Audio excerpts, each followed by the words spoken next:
school that we had, and yeah, because we get really years. Yeah, I have a question. Meanwhile, have some snacks, rice cakes, and fruits there. 여기 손 들었어요. I have a question concerning the children that had to be here. So was there an age where they had to leave this place? So maybe they came here in the 60s. So was there like they had to leave this camp with 25? Or were they just staying then here? 여기에 어떤 다른 아이들이 나이대가 되게 다양했었잖아요. 근데 나이대가 좀 높은 경우에 이런 사람을 제가 아까 비용이 이제 여기서 뛰어 있다가도 좀 시점에까지 오히려 졸업하고 이렇게 거의 탈출하지 않는 수 있잖아요. 근데 혹시 이제 나이가 많은 친구 봤을 때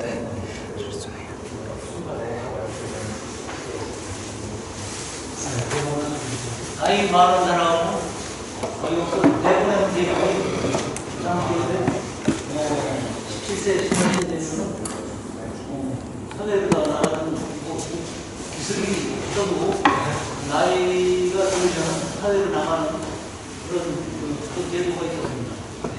So they have their own rule that if children, students, if it's too old, maybe I'm missing around 20 or something, there was a rule that they're outside society. So, but it doesn't matter whether they actually learn and practice skills of hero or not. As long as they get older, then they went outside. So where outside? Just back to Yeah, just, like I think 막 가족으로 가지 말고 불러가지고 그냥 가도 되고.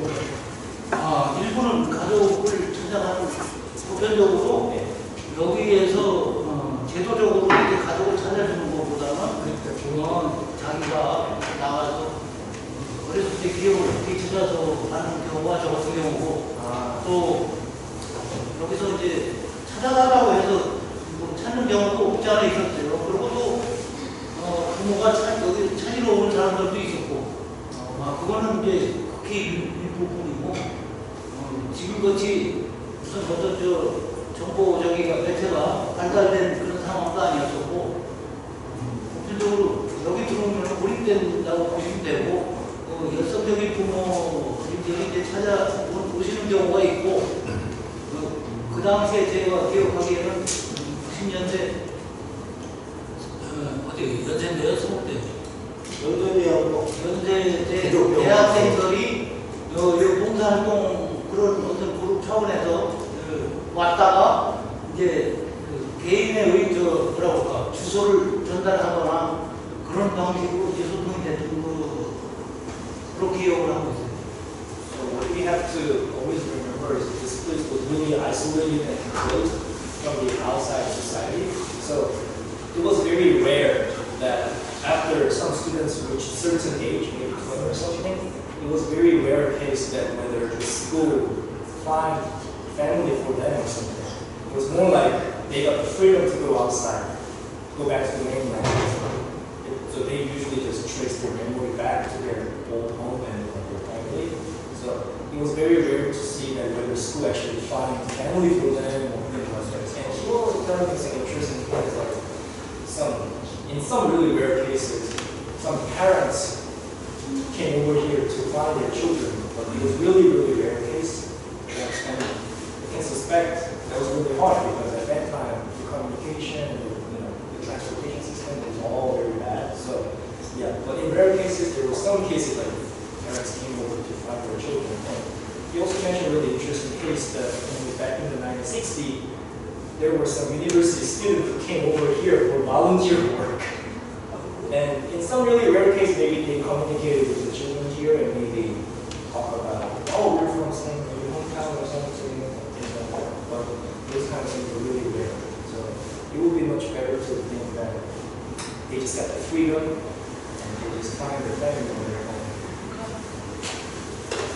And as a follow-up question, was there any, were they told that they can never talk about what happened here or something like that? 여기서 이제 막 계실 때 예를 들면 밖에 나가게 되면 사실 밖에 나가는 거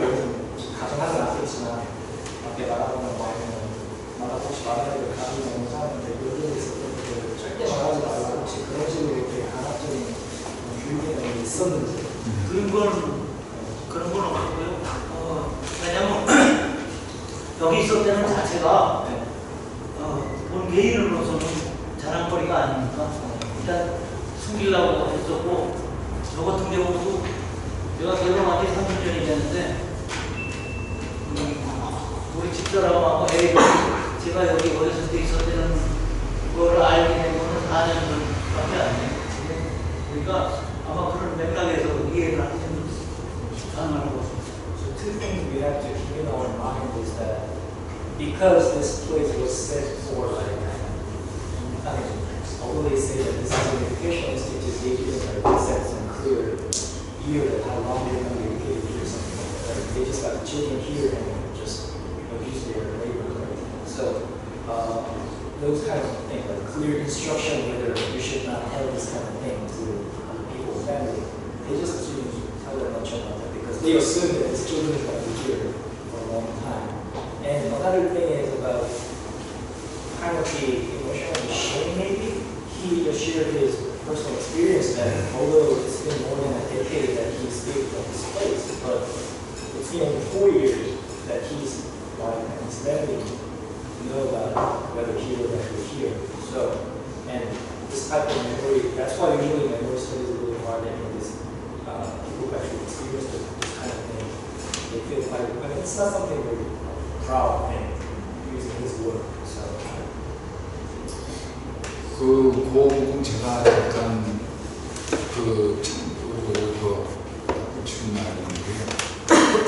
아까 제가 잠깐 얘기했는데 여기에 그 운영하는 대원칙이 제대로 되어 있지 않았어요. 조례가 있긴 한데 조례는 막연합니다. 법상으로는 그냥 13세, 아니 8세에서 18세까지의 각각 없는 아동들을 보호한다. 이렇게 되어 있는데 실상은 이 섬이기 때문에 이 섬에 수용하라는 대상은 나름대로 정부에서는 어떻게 생각을 했냐면 이 거지들, 옛날에 거린이 많았죠. 뭐냐면 6.25 한국전쟁 이후에 길거리에서 구걸하는 사람들이 많은데 그래서 그걸 일반 고아원 같은 데서 수용을 하려고 해도 수용도 못하고 또 고아원에 수용을 해도 도망쳐 나오는 사람들이 있어요. 뭐 속박되게 시키니까 그런 거린들이 떼를 지어서 몰려다니면서 어디에서 숙식을 하고 어디 뭐 산의 동물 같은 데서도 있고 그러고는 뭐 밤에 나와서 좀 나쁜 짓도 좀 하고 그러니까 이러한 사람들을 몽땅 잡아다가 이 섬에 수용을 하자 그렇게 이야기를 하면서 다 잡아들인 거예요. 그래서 실상 여기 들어왔던 사람 중에는 그런 생활을 하는 사람도 있어요. 그런 분들은 지금 만나뵙기가 좀 힘든데 실상으로 자기가 잘못도 하고 고아원에서 도망 나오고 어디 가서 좀 나쁜 짓도 좀 하고 몰려다니면서 이 집단 생활을 그런데 요렇게 집단 생활을 하던 사람들은 경찰이나 공무원들이 단속한다고 그러면 이 기밀을 알아요. 그러니까 다 도망을 가죠. 그럼 경찰에서는 잡아라 하고서 위에서 명령이 내려오니까 잡아야는 되겠는데 이 사람들이 하나도 없고 기한 내에 2년은 채워야 되겠는데 하니까 약간 옷을 남루하게 입고 이렇게 길거리를 다니는 아이들은 무조건 잡아들이는 거죠.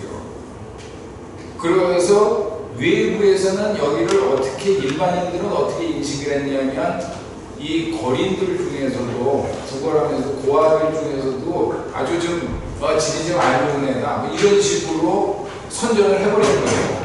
오갈 데 없는 사람들 모아가지고 우리가 잘뭐 이런 걸 내고 그러니까 억울하게 잡혀온 사람들도 나가서 아무리 붙잡고 다른 사람한테 얘기해서도 나는 억울하게 잡혀왔다 해도 여기서는 아무도 들어주지 않고 나가서도 내가 성감학원에 있었다 그러면 아이고 저거는 뭐 그냥 이런 식으로 아주 나쁘게 보는 거죠 인식을. 그렇기 때문에 이분들도 나가서 성감학원에서 그 고초를 당했으면서도 그 이야기를 함부로 못하는 거예요. 했다가는 오히려 자기 가진 인상이 확 나빠지니까. 그러니까 가슴에 묻고 그걸 알게 되면은 혼인도 못하는 거죠. 이게 지금까지도 혼자인 사람들이 많이 있어요.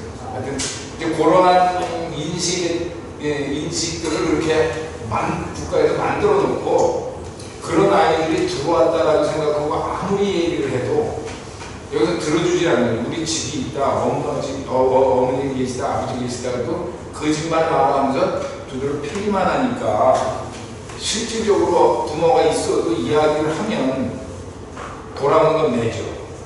그런 얘기를 안 해요. So, after the number is added more information and how should we see this institution and how did we actually experience this institution?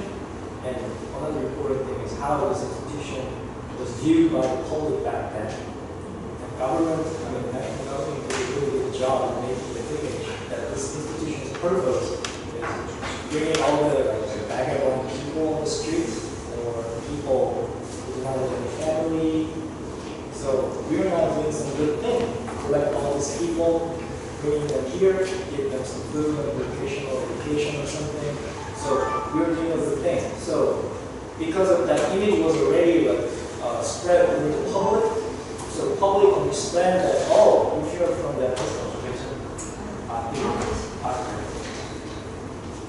so people outside in the society, if I say, oh, I'm from this institute, and they would start to think that, oh, you're probably some vagabond people, vagabond person who has a very negative history, probably a beggar. So because of that kind of image or connotation, people who actually experienced all the stories of here, definitely they were less and less encouraged to share the experience because the perspective from the society was very negative.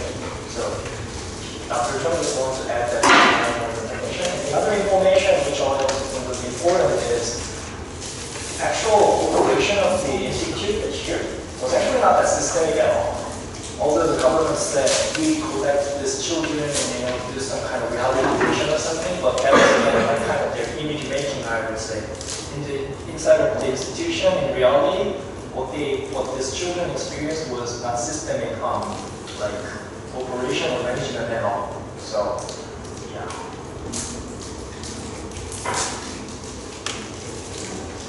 How much does this image still work in the society nowadays when people talk about this place? Do now everybody say yes, terrible things happen here, would people go and interest in it? Or is it maybe that some people say, oh actually, well, maybe this was a good thing, they educate these, 아까 정 박사님이 설명해 주신 이제 이 성경학원에 대해서 이제 정부가 이제 잘 만들어놓은 사람들에 대한 인식 있잖아요. 저기 이제 문제들이 가는 곳 그런 인식들.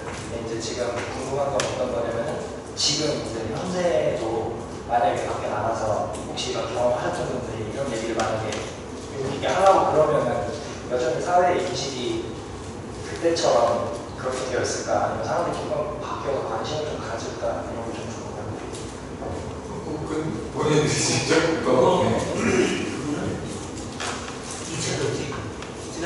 지난 일이고 방언이 되는 것이 지금 사회에 조금씩 이렇게 드러나기 시작한 것은 4, 5년 됐어요. 아까 너 말씀드렸는지 모르겠지만 처음에 우리가 이제 제가 경기도에다 탄원서를 하면서 시작이 됐는데 물론 정 선생님은 그 전서부터 관심을 갖고 기억을 하고 계셨고 제가 이제 여기서 회장하고 우리 정 선생님 만나서 이제 우리 여기 있었던 어떤 사실을 얘기하면서 이제 관심의 어떤 시작이 된 거고 지금 이렇게 우리가 여기 있었다 그래도 지금 시대 사람들은 성감도 여기 있었던 사람들 외에는 성감들에는 그 자체를 그렇게 이해하는 사람은 없어요. 인천 시내는 조금 그래도 그 여기 있었던 사람들끼리나 그런 말이 통해지 조금 아는 사람은 그런데 뭐 그렇게 주각을 낸다는 어떤 성감도에 있었던 사람이 사회적으로 그렇게 불이익당하고 그런 거는 그렇게 나는 못 느끼고 살았어요. 그냥 공정의 대상이지 그렇게 악의의 대상은 아니야. 서버의 대상이니까. Certainly, it's more important to think that it's the memory of society itself. So people basically even do not know what that So it's quite forgotten. So maybe except some really small number of people, including maybe Dr. John and social activists who has strong interest in this issue, probably would be just unaware of the issue itself. So. I'd like to know a little bit about the background of the museum. So because we heard that the local regional authorities were against this initiative, but now the museum was established, so maybe a few words about who established the museum and what is the political situation now. Who supports this initiative? Who maybe doesn't support it? So a little bit. 전체적으로 이제 지금 여기 이제 여기 기념관이나 박물관이 조금씩 세워지고 이제 막 이제 언론에서 얘기도 되고 하잖아요. 이런 분들 도움 덕분에. 근데 궁금한 거는 이제 결국 이제 우리 경기 상해센터 같은 경우는 아마도 경기도 정부랑 이제 얘기가 되고 있을 거고 이제 궁금해하는 것들은 그 지방 정부나 그리고 또 이제 중앙 정부 혹은 그렇게 해서 여기 관련이 되는 주체들이랑 지금 관계가 어떻게 되고 있고 그런 좀 그 주체들 간의 다이내믹이 어떤 상황인지 있는 것도 저도 뭐 사실 아까 좀 들었던 것 같은데 더 적극적으로 밀어주는 아니면 서포트를 얼마나 하는지 아니면 얼마나 좀 주저하는지 그런 재원은 어떻게 마련하는지 이렇게 궁금했던 것 같아요. 박사님 활동 같은 것은 그러니까 이 이야기는 도에서 먼저 그러니까 이 정부 쪽에서 먼저 뭐 이거 어떻게 하자라는 얘기가 나온 적은 없고요.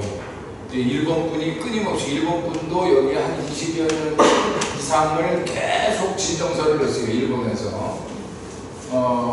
그래서 이제 저 관심을 가지게 된 거고 그 다음에 이런 분들하고 연결이 되니까 사실은 이 어떻게 뭐라고 하나 민간인 차원에서 여기 계신 분들도 이제 뭐 지금 계신 황 부장님이나 먼저 여기에 계시던 여러분들이 뭐 이제 좀 개인적인 저쪽을 통해 이런 걸 한번 해보자 그래가지고 여기에서 더군다나 여기에 그러니까 그 직원으로 많은 계셨던 분들이 어쨌든 지금 지금 창작센터 자체가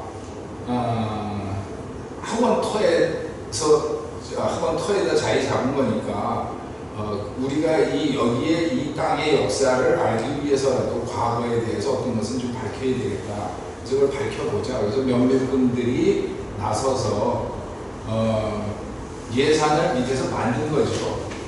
이건 뭐 동네의 어떠한 이 주민들과의 무슨 뭐 비용 같은 거, 주민들과의 화학 비용이나 또는 뭐 저 작은 그 구체적인 건 모르겠는데 그러한 거를 여러 가지 쪼개가지고 굳이 성감 학원에 대한 제목을 내서기보다는 좀 그런 걸 좀 폭넓게 둘러줘서 성감 학원에 대한 역사보다도 여기는 맨 처음에 만들었을 때 뭐냐면 대부도 역사관이라고 자료관이라고 만들었어요. 대부도 전체에 대한 역사를 놓으면서 성감학원에 대한 역사를 전시하고 이런 식으로 점차 사람들의 관심을 높여가면서 성감학원을 이제 부각을 시킨 거죠. 그러니까 사실은 경기도에서 지금 저기 형 부장도 그렇지만 경기도에 노를 받으면서 경기도 노를 받으면서도 이러한 얘기를 한다는 것이 상당히 개개인으로서는 용기 있는 일이죠. 그렇다고 해서 제가 알기로는 경기도에 이거 하지 마라. 왜 하냐? 관둬라. 라고 하지는 못하고 뭐 어느 정도 그냥 너 밀려나는 듯이 그냥 놔두는 거죠. 그런 거 아닌가요? 굉장히. 나도 무슨 설명을 드리겠습니까? 네, 그렇죠. So basically, what we have to learn is this initiative itself, definitely the civic initiative. I was never involved here. As we remember at the center, 일본 성악제가 까먹었거든요. 이하라. He actually repeatedly petition the local government here, but never responded. So what we have to understand is it was all the city initiative, even from the beginning, and even up to this point actually. So and after that, that's how it became like this. And regarding also the fundraising, we'll get some more detailed information later, but at this point, their kind of interesting strategy was like, they start to attract more funding like from the local people or some other need under some bigger purpose. For example, we need funding, not specifically for Songgam Island, but actually, it's actually a larger island called Daegu Island. So we're now building the history museum for Daegu Island, so we need some money for that. And after that, they gradually start to specify the project that that's what more on specifically on this island history side. 자, 보충설명을 조금 길게 해야 될 것 같은데,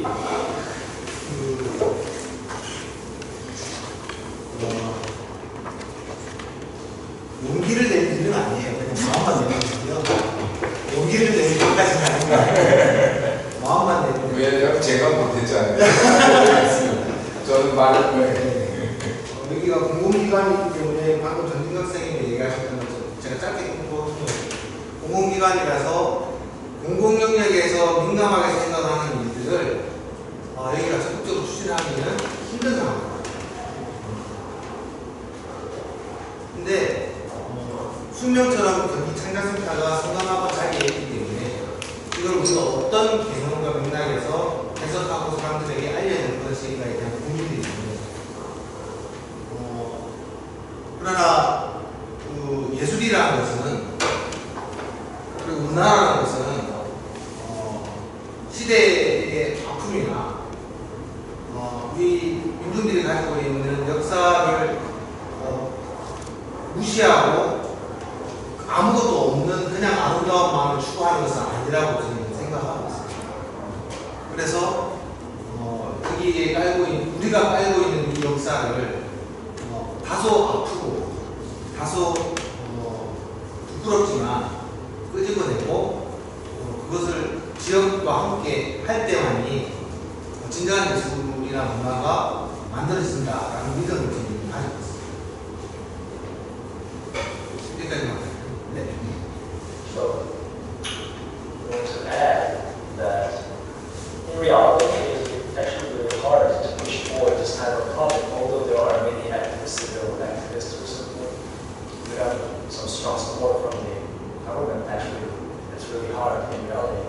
But despite those difficulties, one of the biggest reasons that this Gyeonggi Art Center is now pushing forward this initiative is because, members of them are artists, right? And the meaning of the art, they believe, is not just about some beautiful things, right? But the center itself is now also it's almost the ground of the former site of the institution, right? So if they believe that if we ignore all these kind of things, then it's not true art. So they believe that it will be more true art if they care more about this history of this place and things like that. So yeah, that's why despite this hardship and difficulty, they push forward. 조금만 더. 우리가 생각하기에는 아주 먼 얘기처럼 보이지만 사실은 아주 가까운 얘기예요. 현재 며칠 전까지 대통령 하시던 박근혜 대통령의 아버지 시대 때 일어났던 일입니다.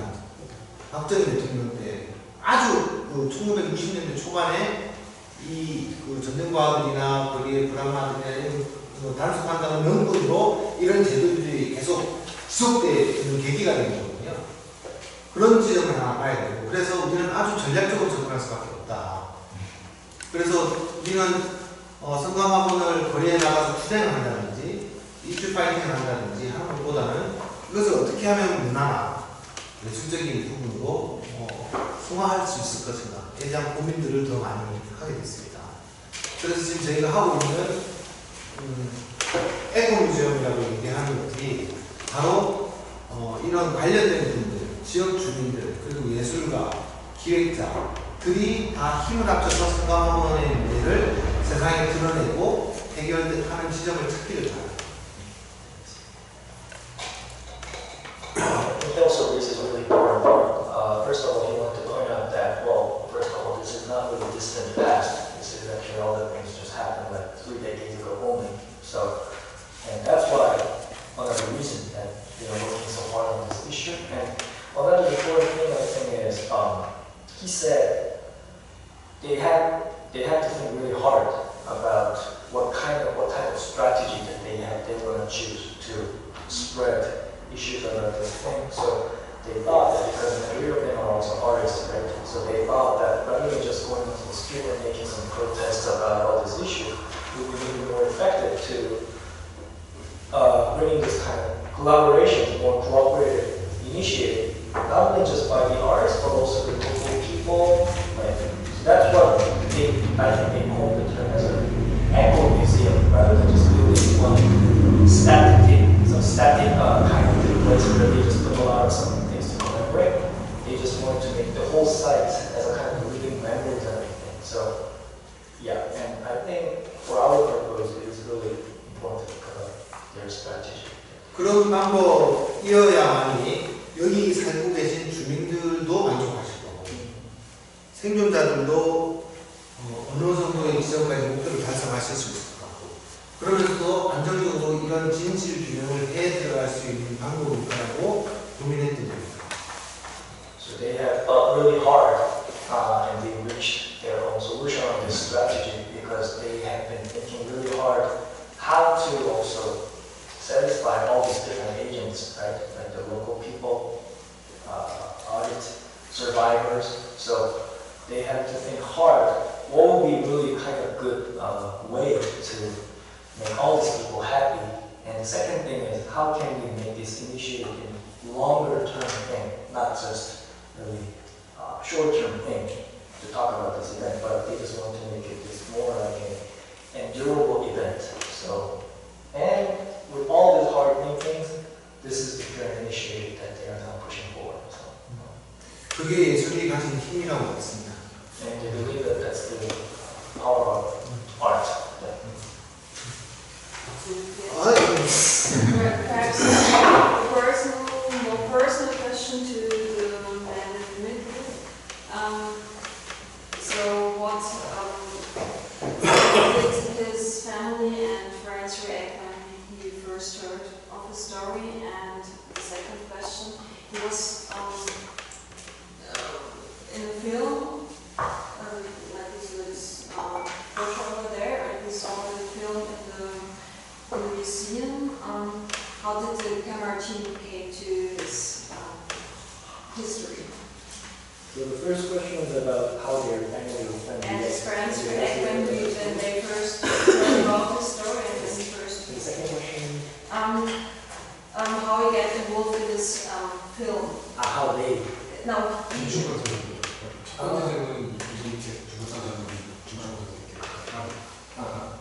So how he got involved. Yeah. 먼저 질문 하나 드리면 이제 처음 이제 가족분들한테 이 여기서 겪었던 얘기를 처음 얘기하시는 안 했다고 그러잖아요. 그래서 그 처음 한번 이제 용기 하셨을 때 반응이 어땠는지. 가족들한테 예. 있었던 사실을 알렸을 때 예. 엄청나죠. 충격이.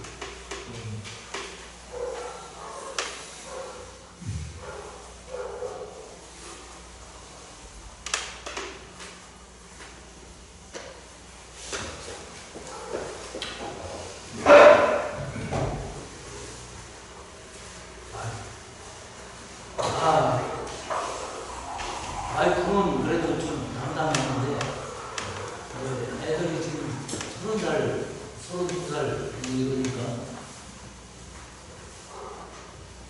처음에는 믿지는 않았지. 믿지는 않았어요.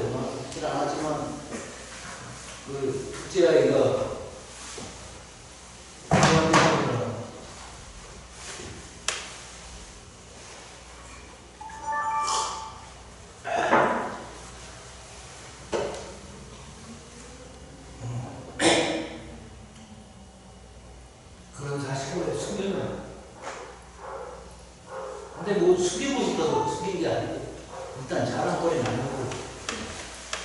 그런 시간 속에서 내가 생존자의 총무일이라는 것을 맡고 이 일을 어떻게 이끌어야 되는가의 고민 그런 걸 이제 애한테 얘기했고 사실 창피하게 생각을 안 한다 그랬더니 둘째 아이가 아버지가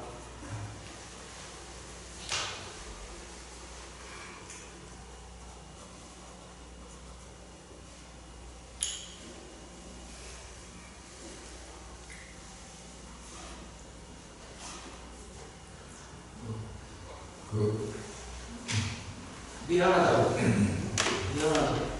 몰라서 근데 내가 얘기 안 해서 그렇지만 그 얘기는 뭐냐면 일단 아버지가 위대하다고 그렇게 얘기를 했지만 물어봤어요. 충격이었고요. 똑같아요. 근데 아빠가 비록 어렸을 때 여기서 이렇게 생활을 했지만 아빠가 지금부터 해야 할 일은 이런 방향이다. 그 방향의 목적을 얘기하니까 좀 안정감도 있고 왜 자랑스러워하더라고. 결과적으로는 자랑스러워하더라고. 숨길 게 뭐가 있냐? 그렇게 얘기하면 되겠어요. 네. So, well, first of all, his wife was quite surprisingly calm when he was to share his story, but his children, he has 2 children, and they are both grown up, 30 and 32-year-old, and especially the second son was quite shocked at the beginning, definitely, and he shared the story, but he was telling us that it's not that kind of story that definitely I don't feel that much pride, but at the same time, I'm not feeling shame or something anymore. And right now, I'm more determined to share this story and take part in this initiative and things. And their sons also give a lot of some confidence to him. So, yeah. 조금만 더 얘기하면 진짜 이 성감도 얘기를 이렇게 꺼내야 되는 건 이 형님이나 저는 진짜 아파요. 그게 어떤 50년이라는 시간 속에 무슨 치료를 받은 것도 아니고 우리 이 얘기만 끊으면 막 가슴이 떨리는 거예요. 어떤 내 안에 있는 이 저기를 여러분들은 어떻게 이해하실지 모르겠지만 이렇게 말로 전환되는 것도 참 힘든 일이거든. 그래서 뭐 방송 기자들이나 이렇게 인터뷰도 제가 여지껏 거절을 했어요. 그게 뭐냐면 난 아픔을 또 느끼면 그런 고통이 오기 때문에 되도록 안 하려고 했는데 오늘 저 동bil석 모셔보고 어떻게 우연치 않게 또 한 번 또 마음 떨어보네. Just wanted to share this notion that, well, definitely this is a very heartbreaking story for him. And of course, whenever he spells his experiences through his mouth, I think like very heartbreaking and very tragic memories and everything. And he also told me that he actually rejected all the interview requests from the media whenever he gets requests, but he actually wants to share all these things because of our guest from Germany, so he hopes helpful.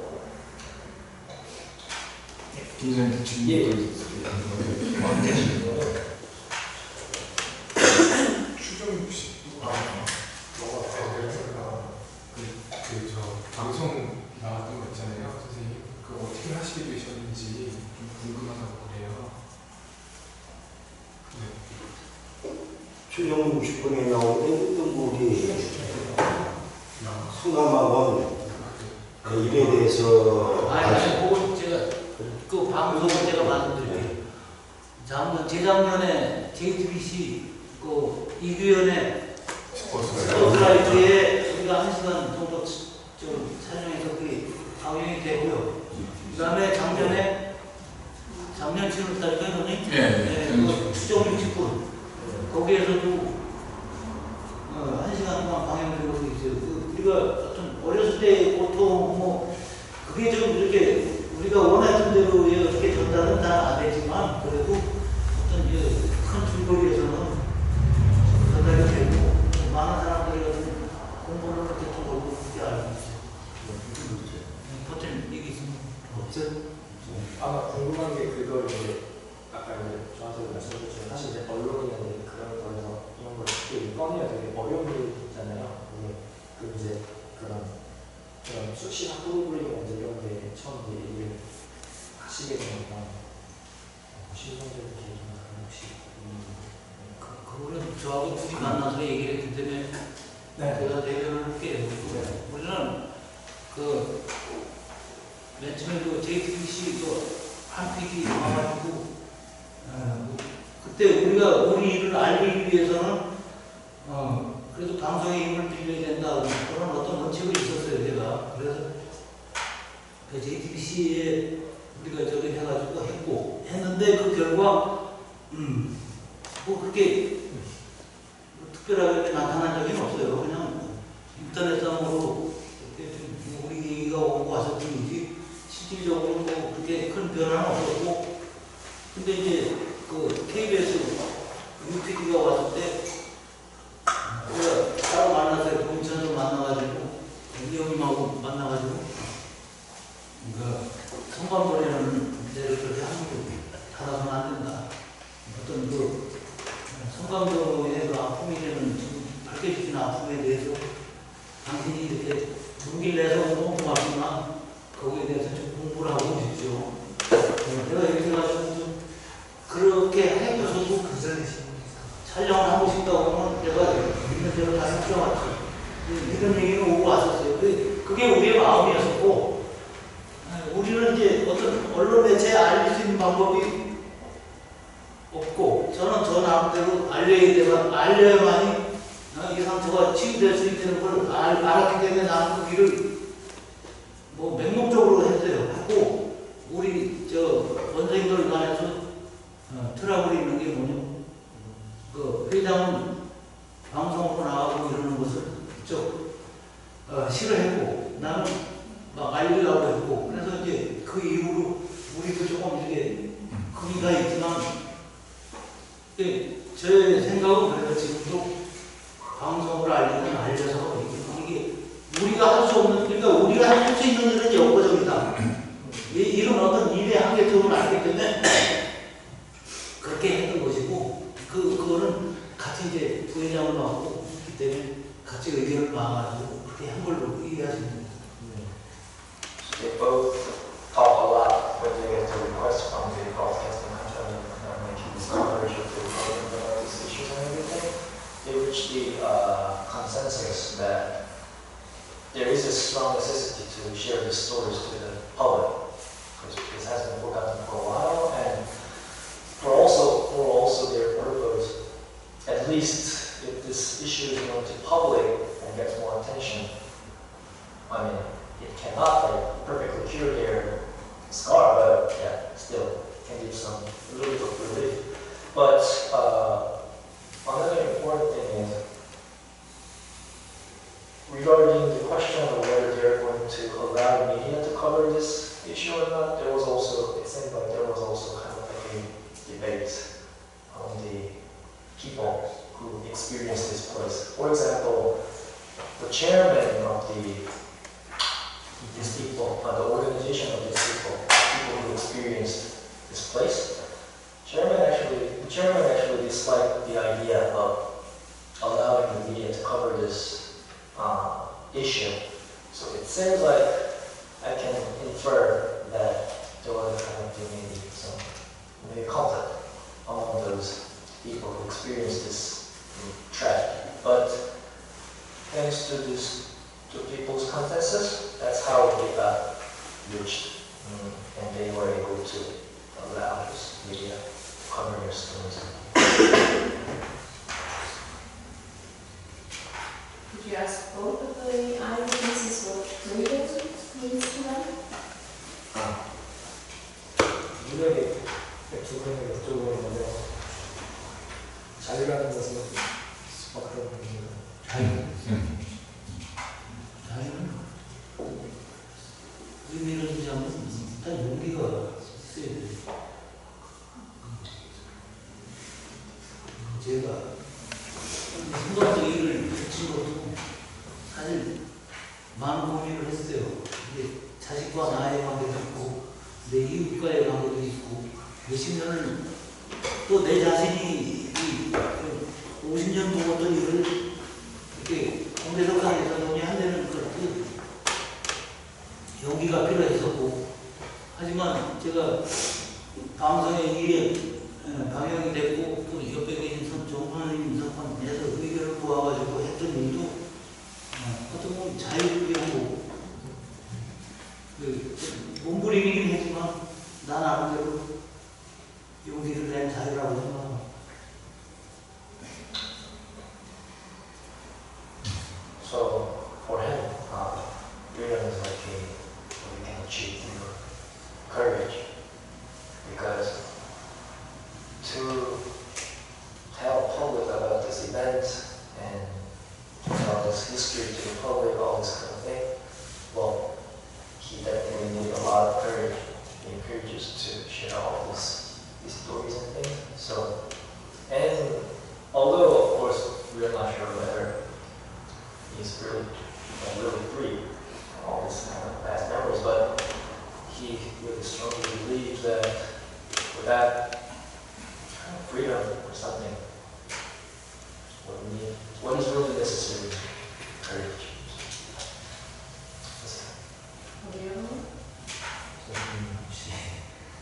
그걸 얘기하는 건 Probably the same line.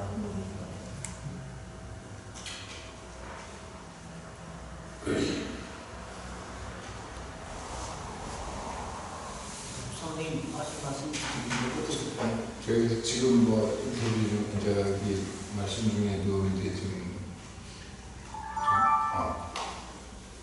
격해지시기도 하는데, 예, 이분들이 저하고도 얘기를 하면서 상당히 이제 어떤 때는 상당히 잘 응해 주시다가 어떤 때는 상당히 또 이제 반대를 보일 때도 있고, 이분들하고 같이 활동을 열심히 하시는 분이 있어요. 지금 계신데 가장 활발하게 하던 분은 도중에 돌아가셨고 일찍, 제일 어린데 요 또래 중에서는 제일 어린데 제일 먼저 이제 세상을 달리했고, 지금 또 한 분 열심히 하는 분이 있는데 이분이 인터넷 방송이나 이런 데를 통해 나와가지고 자기가 좀 알려지니까 거기에 대해서 또한 상당히 충격을 받았어요. 자기가 알려진다는 거. 그러니까 그래서 요즘은 어떻게 보면 이제 대인기피증 같은 것도 있고, 가장 중요한 건 지금 이렇게 활동하는 분들은 대개 가정이 있는 상태에서 잡혀온 납치라고 해줘요. 납치된 사람들이 많고, 그래서 납치됐다 나가가지고 부모를 만난 사람도 있지만 오히려 7, 8년 이후에 나가보니까 지금까지 나가서 못 찾는 경우도 있었고, 한참을 지나서 만난 경우도 있어요. 여러 가지가 있으니 거기에 대한 어렸을 때 잡혀가서 여기에서 갑자기 또 환경이 바뀐 거에 대한 충격, 어떤 트라우마가 상당히 심해요.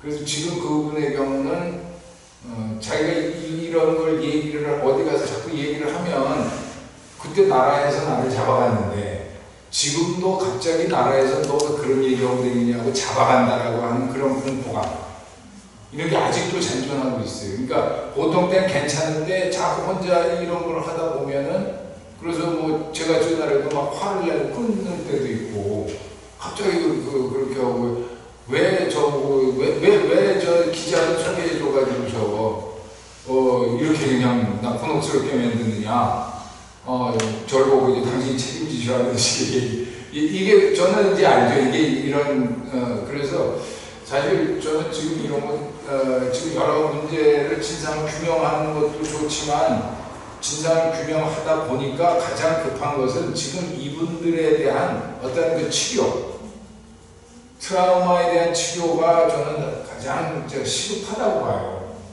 그러니까 아까 제가 잠시 말씀드렸지만 여기서 매일 바다만 보라고 집 갈 생각하던 사람은 지금도 바다만 보면 갑자기 울먹거리고 아까 지금 우리 김 선생님이 얘기하시다가 성감하고만 얘기하면 울컥하고 막 이런 식으로 모든 사람이 이런 그 트라우마 속에 살고 있기 때문에 그래서 이러한 문제가 제일 살아있는 사람에 대한 이런 문제가 더 시급하지 않나 저는 이제 그런 생각을 했어요. 그래서 이제 그런 점이 있다라고 하는 것도 좀 많이 이해를 해주시고 그랬으면 좋겠습니다. So Dr. Jung wanted to point out that, well,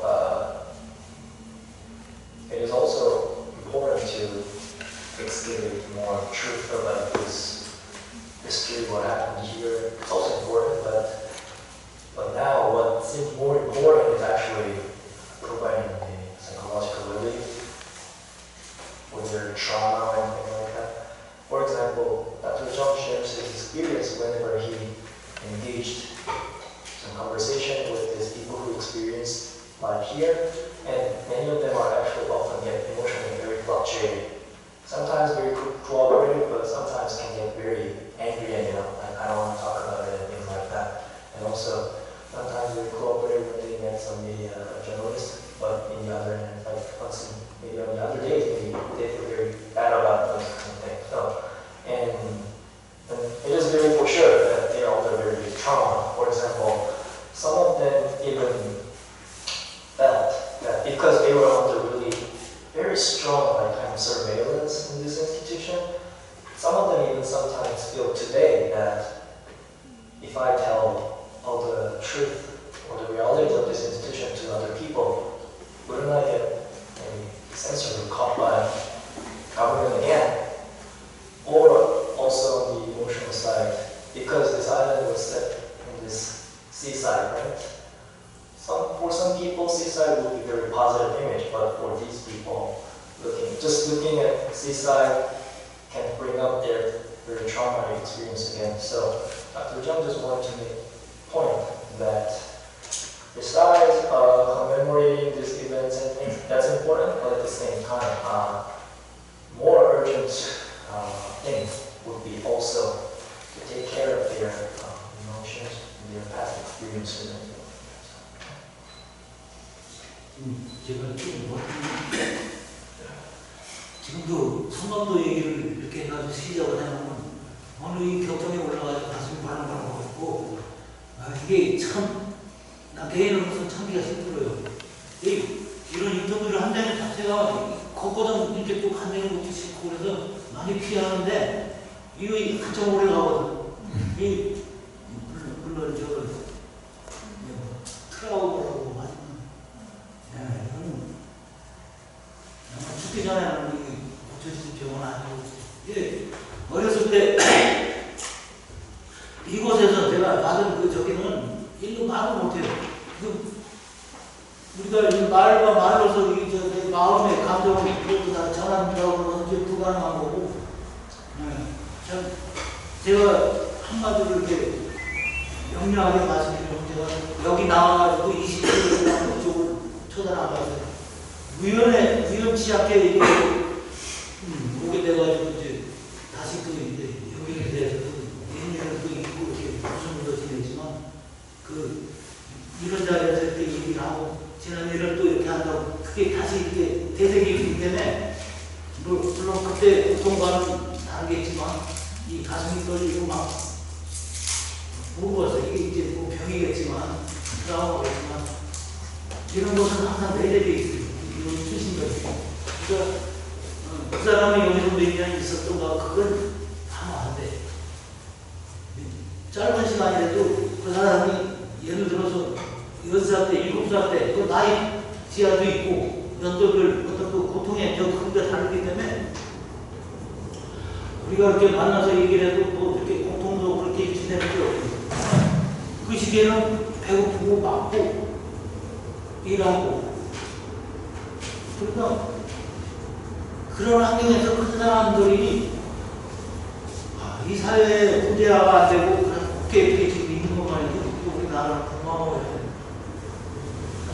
그자들의 본인을 위해서 내가 할 수 있는 거는 이제 해갔다는 어떤 그런 용기를 내가 시작 시작을 했지만 이런 게 이제 자꾸 더 할수록 이제 나는 힘이 들어. So, just frankly share this emotion that, of course, the more he talks about his experience, the more he shares this kind of thing, of course, emotionally it gets harder and harder. Of course, this is not a good thing, right? And whenever we talk about all these experiences, like, also from your perspective, like, for example, like how can you quantify your trauma and things like that? For example, like spending 3 years here or 5 years here, but that doesn't matter, right? So, by talking about the current books, he was going to share that, yeah, this trauma or something will continue probably throughout his life. So,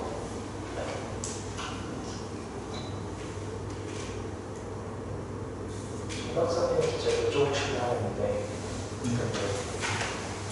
사실 저희 같은 짓이긴 한데, 이런 성각 학원도 그렇지만 또 박정희가 이제 특히 전두환 때 그런 비슷한 유형의 이제 소위 말해서 불안가들을 잡아가지고 막 교화하려고 했다고 하는 그런 수많은 기관들이 사실 되게 많은 걸로 또 알고 있는데, 한 가지 제가 궁금한 거는 물론 이제 이 성각학원에서 이런 것들을 기업들을 다시 살리는 걸 되게 최근의 일들이지만은 혹시 그런 물론 다 맥락은 다른데요. 근데 그런 쪽에서 이제 또 그쪽 뭐 경험을 한 이런 또 다른 쪽들이랑 혹시 막 표현이 좀 거창한데 연대나 그런 것들이 혹시 이루어지는지 지금 그런 걸 추진하고 있습니다. 그리고 실질적으로도 성감학원을 어떤 방법으로 해서 나가서 사회 활동을 하다가 예를 들어서 무슨 관여를 싸움을 했다. 그래서 여러 명이 같이 이제 경찰서에 갔는데 전력을 따지다 성감학원에 있었다라는 이유로 상당히 또 부당한 대우를 받은 경우도 있고, 성감학원 출신이 성청교육대를 겪어서 계속적으로 간 사례도 있습니다. 그래서 여기 성감학원 출신이 형제복지원에 들어간 사람이 있고, 이러한 여러 실력들이니까 애초에 첫 단추가 잘못 보여짐으로 해서 모든 데서 꼬여버린 사람들의 특별한 예가 있어요. 그래서 여기 있다가 형제복지원 간 양반도 있는데 그분을 제가 만나보기 위해서 막 수소문을 했는데 그분 역시 상당히 화를 내면서 어떻게 자기가 이러면서 거부를 하면서 이제 욕을 하는. 저는 이제 충분히 이해하기 때문에 그런 경우도 있습니다. 그리고 실제적으로 여기 거쳐서 사회에서 자리 잡으려고 하는 터에 성청교육대 간 사람들도 꽤 있습니다. 그런 분들은 며칠 전에도 제가 만나봤는데 그런 식으로 해서 억울하게 잡혀서 여기서 살다가 나갔는데 다시 삼청교육대를 갔는데 제가 그 얘기를 처음 듣죠. 삼청교육대에서도 탈출을 했어요. 그 당시 그 살벌한 군대에서도 탈출을 했다가 다시 잡혀가지고 군대에서 항변을 해가지고 재판을 받아가지고 난 재판을 차라리 받겠다. 그래서 대법원까지 이끌고 가는 그러한 특수한 예도 있고, 그래서 한번 그렇게 된 분들이 상황에 자꾸 꼬이는 그런 경우도 있습니다. 그래서 그러니까 이 국가가 오히려 불안함을 만든 거죠.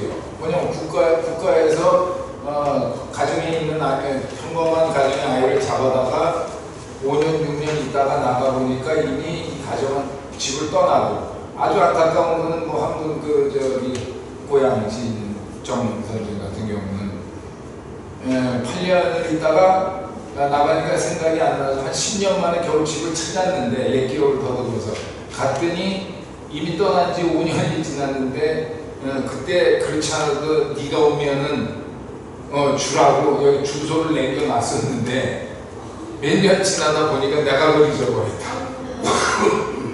그래서 미안한데 어떡하냐고 백방으로 자기를 도와주겠다고 했더니 아직도 그걸 못 만난. 이제는 아마 돌아가셨겠죠. 지금 60세가 넘는 이러한 사연입니다. 그래서 이제 그런 분들 보면은 그 많이 꼬이는 분들이 많아요. 그래서 이제 지금은 어쨌든 이제 국가폭력이라는 차원에서 성처교육 때도 그렇고 국가가 다양한 형제복지원도 사실은 사설업체한테 줬다고 하지만 그것도 이제 국가 책임이 있는 거고 최근에 이제 대구에서 벌어졌던 희망복지원인가 그 복지원 사건들 각각 이러한 사람들하고 자연스럽게 서로 연대가 돼요. 그래서 이 사람들을 찾다 보니까 그렇게 자연스럽게 연대가 돼서 이제 활동을 하지 않는데 지금 국회 차원이나 이런 국가 차원에서 지금 제일 활발하게 활동하는 것은 형제복지원 쪽이 일찍 진즉부터 얘기가 나왔었고 그래서 그러한 부분들하고 좀 연대를 하려고 합니다. 그래서 지금 아까 현실적인 정치를 위해서 일단은 이러한 문제의 발단을 일으켰던 이제 소위 군사 유신 독재가 이제 하는 이제 종언이라고 볼 수 있으니까 새로운 정권에서는 어떤 조치가 있을까 하는 기대를 이제 걸어보고도 있습니다. 그런데 모르겠습니다. 조금 안타까운 것은 성감하고 문제도 국회를 끌고 가기 위해서 바로 이 지역의 지역구 출신 국회의원이 지난번 이번에는 아니죠. 요 전대 국회의원이 작년 11월 달에 국가인권위원회에 의뢰해가지고 조사를 해가지고 진상을 밝히자라고 했는데 석 달 지난 뒤에 공천에서는 그분이 공천에서 탈락을 했어요. 물론 다른 이유도 있었겠지만 저는 그것 때문에 그 당시 야당 국회의원인데 과연 조건이 바뀐다 해도 이런 것을 정부 차원에서 과연 나서 할 수 있을까 하는 것은 좀 그렇게 큰 문제는 아닙니다. I actually asked a question to him whether, because besides this Sangam Institute, there are many other cases in Korean history that so-called welfare center or some institute for some students and children. They actually also collected all the students, but children on the street, and they did quite similar thing also even in 70s and 80s. So my question was about whether is there any possibility on those different victims, those different institutes. And Dr. Jung was telling me that what's also interesting and problematic is that there are many cases in which people who experienced the Sangam Institute, because they already have to record that they spent some years here, which means they were already stigmatized as a troublemaker in society. Some of them even often end up going into another, this type of institution, maybe back in the 80s or something. So Dr. Jung was telling me that. So when he was thinking about that kind of initiative, more cooperative, some larger scale of initiative to talk about all this history, they are already quite interrelated already. And also, under the perspective of the violence done by the national government, it's all anyway still under the same rubric. So he believes the necessity of pushing forward more collective initiative to collectively covering all these different institutions and different histories and issues. But definitely there will be challenges, especially the political challenge. For example, he was telling me that the lawmaker of this state, he was actually pushing forward this Sangam Institute by making petition to the National Committee of the Human Rights and things like that. But later on, somehow, for the next election, he couldn't get his spot in the election. So that type of political things are still here. But at the same time, he's a little bit optimistic in the sense that, as we talked about, ex-president is now gone, hoping to have some little bit more democratic president later. So there are some hope, but at the same time, there is also some large concern too. So we'll see what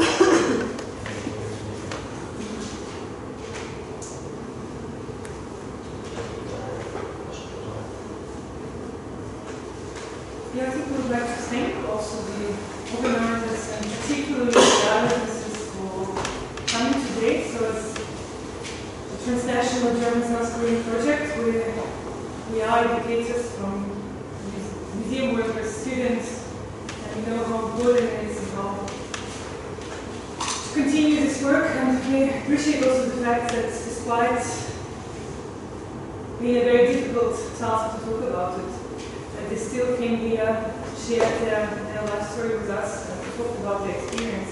So please thank them very warmly from our project.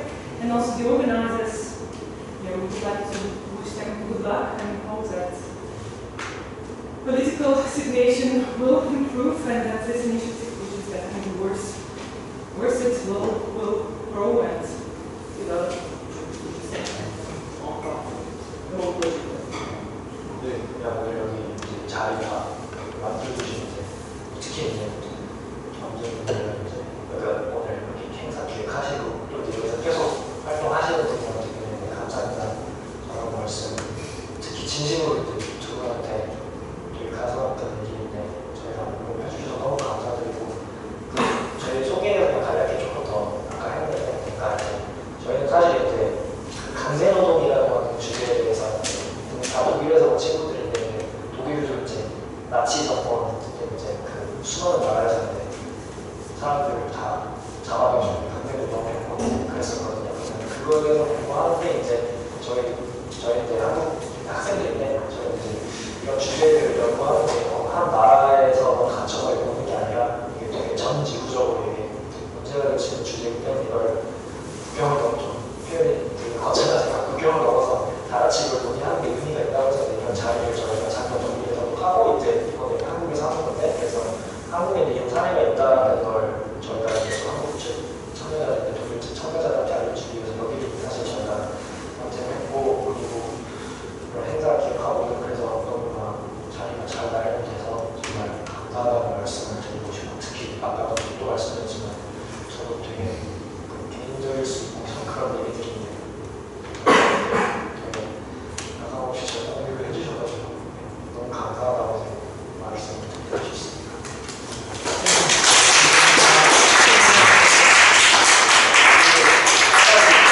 그래서 활동하시는 사실 어떻게 보면 이제 막 시작을 했잖아요.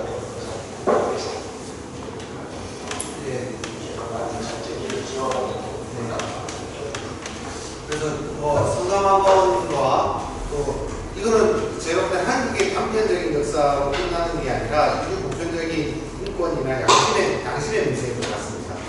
그런 맥락에서 우리가 우선과 연대를 나눌 수 있으면 좋겠다. So just this final remark that because I just gave a brief introduction of our project and things, the necessity of looking at this topic of perspective from transnational context, and he totally agrees with that, and there's a necessity that to talk more about a more larger perspective and more universal topic.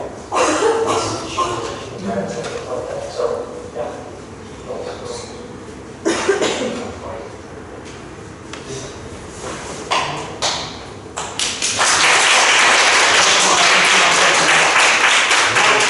이것으로서 오늘 고생들 하셨어요. 행사 마치겠습니다.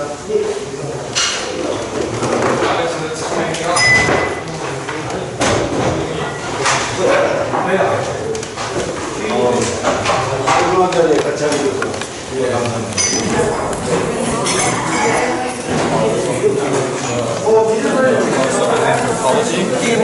I've found design though to classroom. So when you I'll stop. you go